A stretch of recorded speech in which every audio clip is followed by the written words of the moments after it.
మిర్రాయి movie గురించి బయట talk ఏమైనా నడుస్తూ ఉంది. ఇంకా మన తేజ గారు కానీ మీద కానీ ఇంకా మూవీ మీద కానీ న్యూస్ ఏ నడుస్తూ ఉంది. ఇంకా మూవీ అయితే ఇంకొక 2-3 రోజుల్లో అయితే రిలీజ్ అవ్వబోతోంది. మూవీ ఎలా ఉండబోతోంది ఓవరాల్గా ఈ వీడియోలో అయితే చూద్దాము. వీడియోలోకి వెళ్ళే ముందు చిన్న రిక్వెస్ట్ ఫ్రెండ్స్, ఎవరైనా ఛానల్ సబ్స్క్రైబ్ చేసుకోకపోతే సబ్స్క్రైబ్ చేసుకోండి, ఫాలో అవుతూ ఉండండి. మంచి మంచి కంటెంట్ అయితే మన ఛానల్లో అయితే వస్తూనే ఉంటుంది ఫ్రెండ్స్. మిర్రాయి మూవీ ఇంకా 12వ తేదీ అయితే రిలీజ్ అవబోతోంది. మిర్రాయి మూవీ ప్రమోషన్స్ అయితే చాలా శరవేగంగా చేస్తున్నారు అనేసి చెప్పాలి. మూవీ టీం కానీ ఇంకా చాలా ఈవెంట్స్ అయినా చేస్తూ ఉన్నారు. మన తెలుగులోనే కాదు, హిందీలో కానీ ఇంగ్లీష్లో కానీ ఇంకా అదర్ లాంగ్వేజెస్ ఓవరాల్గా అయితే బాగానే జరుగుతూ ఉన్నాయి ప్రమోషన్స్. ఒక్కనొక ప్రమోషన్లో మిర్రాయి మూవీ గురించి ఒక రిపోర్టర్ అయితే తేజ సజ్జా గారిని ఇలా అడిగింది. You are very religious person. Each and every films in between religious and all. దానికి తేజ సజ్జా గారు అయితే సమాధానం కరెక్ట్గా ఇచ్చారనేసి నాకు అనిపించింది.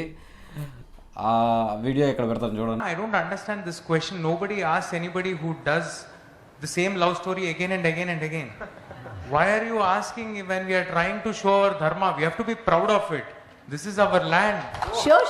ఇంకా నెక్స్ట్ మిర్రాయి మూవీని మన తేజ సజ్జా అయితే ఒంటి చేత్తో లాక్ రావాల్సిన పరిస్థితిలో ఉందనేసి అయితే అర్థమవుతుంది. అంటే బయట ప్రమోషన్స్లో కాదు, మూవీలో ఒక హనుమాన్లో సూపర్ హీరోగా చేసినటువంటి తేజ సజ్జా సూపర్ హీరోగా జనాలను అయితే మెప్పించాడు. అందుకే మూవీ అంత బాగా హిట్ అయ్యి మూవీ కలెక్షన్స్ కూడా ఆ రేంజ్లో వచ్చినాయి అనేసి అయితే క్లారిటీగా అర్థమవుతుంది. కాకపోతే ఇప్పుడు వచ్చిన ఫెయిల్యూర్ కాదు, ఇప్పుడు వచ్చిన సమస్య ఏంటంటే మూవీ మళ్ళీ ఇంకొక సూపర్ యోధా గురించి, సూపర్ హీరో కాదు, ట్రైలర్లో కానీ టీజర్లో కానీ అన్నిట్లో సూపర్ యోధా అంటూ ఉంటారు. సూపర్ యోధా గురించి ఒక నార్మల్గా ఆకతాయిగా ఉండే కుర్రాడు ఒక సూపర్ యోధాగా ఎలా మారాడు అనేది ఈ సినిమా అనేసి అయితే మనకి ట్రైలర్ల ద్వారా అర్థమవుతోంది. ఒక సూపర్ విలన్, ఒక మంచు మనోజ్ గారు చేస్తున్నటువంటి క్యారెక్టరైజేషన్ సూపర్ విలన్తో మన తేజ సజ్జా గారు ఆ ఆయుధాన్ని, మిరాయ్ అనే ఆయుధాన్ని సంపాదించి ఎలా ఈ మూవీని ముందుకు తీసుకెళ్ళాడు అనేదే మూవీ. ఆ 9 బుక్స్, అశోకుడు రాసిన 9 బుక్స్, ఈ దీని మీదే, ఈ ప్లాట్ మీదే యాక్షన్ థ్రిల్లర్ అయితే ఈ మూవీ తెరకెక్కుతూ ఉంది. మెయిన్ బేస్ ఏంటంటే మన తేజ సజ్జా వచ్చి ఈ మూవీని ఒంటి చేత్తో ముందుకు తీసుకోవాల్సిన పరిస్థితి అయితే ఉంది. మళ్ళీ ఒక సూపర్ హీరో క్యారెక్టరైజేషన్ అయితే ఈ మూవీలో పడిపోయింది తేజ సజ్జా గారికి. ఈ మూవీ అయితే హనుమాన్ మూవీ కంటే ముందే సైన్ అయితే చేశారంట.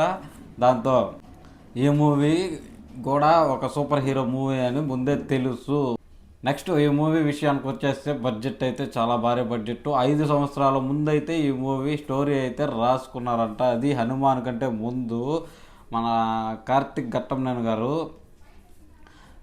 ఘట్టమనేని ఈ మూవీని ముందుకు తీసుకెళ్లే విధానం చూస్తూ ఉంటే ఆయనకు విజన్ అయితే ఉందనేసి అయితే అర్థమవుతుంది.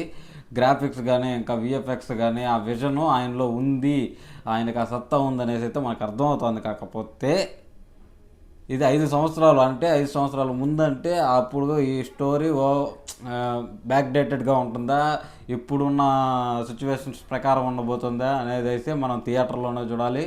ఈ మూవీ పైన ఎక్స్పెక్టేషన్స్ అయితే హైగా ఉన్నాయి. ఈ మూవీకి ఉన్నంత ఎక్స్పెక్టేషన్స్, ఇంకా ఈ మూవీ కోసం ఉన్నంత హైపు చాలా మూవీలకి అయితే లేదు ఫ్రెండ్స్. మన ఘాటి రిలీజ్ అయింది, ఇంకా మద్రాసి రిలీజ్ అయింది, లిటిల్ హార్ట్స్ రిలీజ్ అయింది.